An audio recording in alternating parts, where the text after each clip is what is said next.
तमाम किसान भाइयों का मेरा प्यार भरा नमस्कार।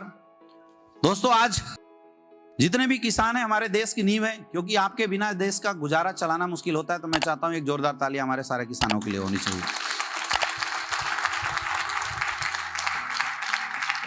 हमारा पूरा का पूरा जो आज का प्रोग्राम है वो एग्रीकल्चर अवेयरनेस से रिलेटेड है। हमारा काम है 10, 20, 50, 60 समाज के किसानों को इकट्ठा करना, उनको जानकारी देना कि आप नेचुरल तरीके से अपनी खेती को कैसे बढ़ा सकते हैं। क्योंकि विगत कुछ सालों से ऐसा देखा जा रहा है कि हमारे देश के किसान जितनी ज़्यादा मेहनत अपनी खेती को उगाने में करते हैं, उसके अनुसार ना उनको इनकम आती है, ना उनका फसल उगता है। इसका कारण क्या है? इस कारण के ऊपर रिसर्च किया गया तो पता चला पुराने समय में जो भी खेतियाँ होती थी वो सारी खेतियाँ गोबर वगैरह के इस्तेमाल करने के बाद हो जाती थी। लेकिन आज के रेट में धीरे धीरे जब फसलों की डिमांड बढ़ने लगी तो बाहर से कंपनियों ने लाके हमें डीपी यूरिया का इस्तेमाल करना सिखा दिया।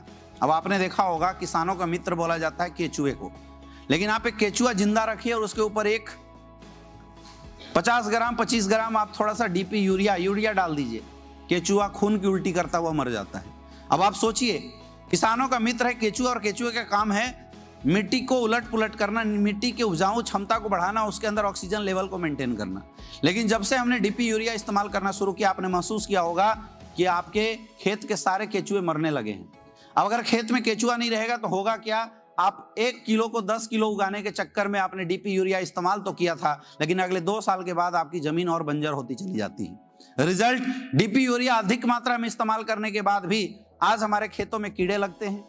आज हमारे खेतों की जो फसल क्षमता, उपजाऊ क्षमता, वो खत्म होती चली जा रही है। यानी एक दिन ऐसा आएगा कि आप लाख खाद इस्तेमाल करेंगे लेकिन फिर भी आपकी फसल बढ़ेगी नहीं और आपका जमीन ईटा भट्ठा के अलावा किसी काम का रह नहीं जाएगा। ये हालत होने वाली है। अब इसका उपाय क्या है?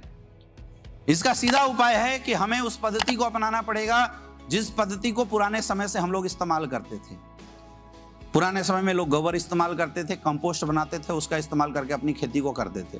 लेकिन आज मुश्किल ये है कि आज उतने संसाधन हमारे पास नहीं है, उतनी पशुएं भी लोगों के पास नहीं है कि पर्याप्त मात्रा में उर्वरक क्षमता को उगाया जा सके, गोबर वगैरह की पर्याप्त मात्रा में निर्माण किया जा सके। और उसके लिए हमारी संस्था एस्क्लेपियस वेलनेस ने आयुर्वेदिक तरीके से आपके लिए बनाया है हर्बल और नेचुरल खाद।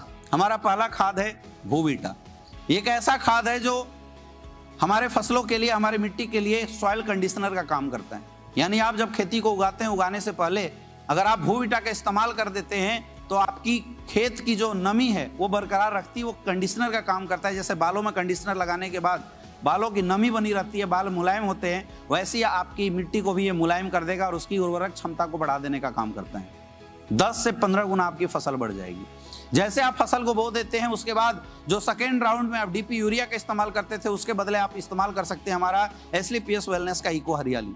ये प्रोडक्ट आपके फसल की अंकुरन क्षमता को बढ़ाने का काम करता है। पहला सिंचाई के बाद आपके अंकुरन क्षमता को बढ़ाता है, आपका फसल की ग्रोथ काफी अच्छी होगी और अगर ग्रोथ अच्छी होगी तो आपके फसल की जो उपजाऊ क्षमता है वो कई गुना बढ़ जाएगी। आज बहुत सारे ऐसे जगह हैं जहां पे लोगों ने ये प्रोडक्ट इस्तेमाल किया, जहां पे गेहूं में 3-3, 4-4 बालियां आती थी, आज 15-15 बालियां आई हैं। 1.5 से 2 गुना उनको मुनाफा हुआ है, फायदा हुआ है। मेरे दोस्त, आज के डेट में एक बहुत बड़ा समस्या है कीटनाशक की। बहुत बड़ी समस्या है कीट पतंग लगने की। हमारा प्रोडक्ट है PGPR, जिसको नोजल में मिला के अगर आप स्प्रे कर देते हैं तो उसके ऊपर सिलिकॉन का एक लेयर लगा देता है और उस लेयर से इतना बड़ा फायदा है कि आपके पेड़ पौधों में कभी भी कोई कीड़े मकोड़े नहीं लग सकते हैं। और दूसरा, आपकी जो फल फूल गिर जाते थे, फूल लगने के बाद जो गिर जाते हैं, उस फूल के गिरने की क्षमता को खत्म कर देगा। यानी फूल ज्यादा से ज्यादा लगेंगे तो हमारी उर्वरक क्षमता बढ़ती चली जाएगी। जब आपका फूल में फल की ओर कन्वर्जन होने लगे, उस समय हमारा एक प्रोडक्ट है एग्रो 90, आपको इसको इस्तेमाल करना है। इस प्रोडक्ट के इस्तेमाल करने से आपकी जो फसल की जो क्षमता है, फलों की जो क्षमता है, उसको बढ़ा देने का काम करती है। अब आप ये सोच रहे होंगे कि अगर इतना अच्छा काम करती है और हर्बल है, ऑर्गेनिक है, तो क्या इसके प्राइस बहुत ज्यादा होंगे? दोस्तों, मैं बताना चाहूंगा, जितने रुपए में आज तक आप अपने घरे में, अपने गाँव में डीपी यूरिया का इस्तेमाल करते, सेम प्राइस रेंज में आप हमारे फसलों का इस्तेमाल कर सकते हैं। हमारा फसल 1 एकड़ में ज्यादा से ज्यादा 400 से 500 रुपए का खर्चा आपसे लेगा। इससे ज्यादा तो आप डीपी यूरिया का इस्तेमाल करते थे। तो क्या हमें इस्तेमाल करना चाहिए, नहीं करना चाहिए? कितने किसान ऐसे हैं जो आज के बाद चाहते हैं कि आज के बाद हम अपने ग्राहकों को रासायनिक खाद ना खिला के अच्छा खाना खिलाएं, जिससे लोगों की दुआएं भी मिले और हमारी फसल भी बढ़े और हमें मुनाफा भी मिले। कितने किसान इंटरेस्टेड है? जो भी लोग इंटरेस्टेड है आप आइए, अपने अपने फसल के अनुसार आप हमारे प्रोडक्ट इस्तेमाल करना शुरू कीजिए। बहुत बहुत धन्यवाद। Wish you all the best. Thank you.